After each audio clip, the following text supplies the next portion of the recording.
Deuteronomy chapter 11. Therefore, love the Lord your God, and observe all his injunction, with its statutes, norms, and commandments always.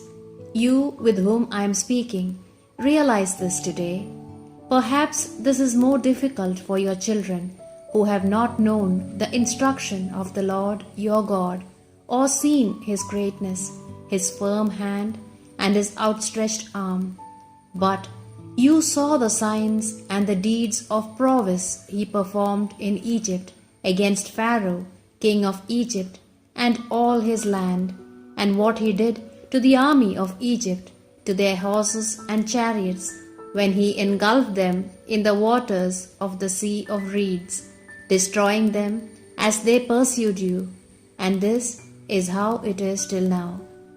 Remember too all that the Lord did for you in the desert until you came to this place, what he did to Dathan and Abiram, the sons of Eliab, from the tribe of Reuben, how the earth opened its mouth and swallowed them up, with all their families, their tents, and all their followers, from the midst of all Israel. You have seen with your eyes all this great work that the Lord has done.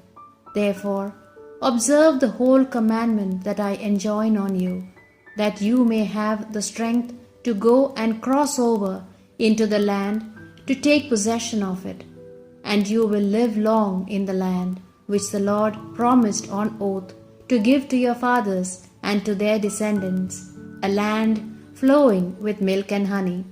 For the land you are to enter and take possession of is not like the land of Egypt which you left, where after having sown your seed, you had to water it like a vegetable garden with your feet on the water wheel. No, the land which you are crossing over to take possession of is a land of mountains and valleys, which absorbs the water from the rain that falls from the heavens. It is a land which the Lord your God takes care of. The eyes of the Lord your God are constantly fixed on it from the beginning of the year until its end. If you truly obey the commandments that I give you today, if you love the Lord your God and serve him with all your heart and with all your soul, he will give rain to your land in season, both the early rain in autumn and the late rain in spring, that you may harvest your grain, wine, and oil. He will make sure that your field will yield grass for your cattle, so that you may have enough food and be satisfied. But be on your guard, lest you be seduced into following other gods, serving them and prostrating yourselves before them. For then the anger of the Lord will blaze out against you. He will close up the heavens, and it will cease to rain. The land will not yield its produce, and you will suddenly perish in that fertile land which the Lord is giving you. Engrave these words of mine on your heart and in your soul. Bind them on your arm as a sign, and keep them as a band on your forehead. Teach them to your children. Speak of them when you are at home and when you travel, when you lie down and when you rise. Engrave them on your doorposts and on your city gates. Then your days and the days of your children will be multiplied in the land which the Lord promised on oath to give to your fathers, and you will dwell in that land as long as the heavens are above the earth.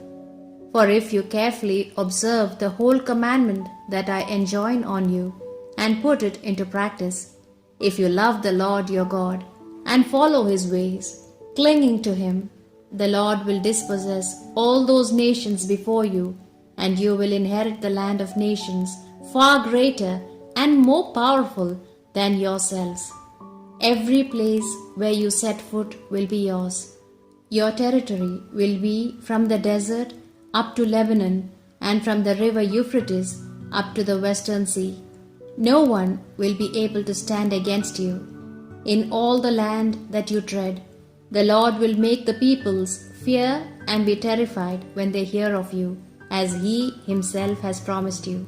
See, I set before you today a blessing and a curse.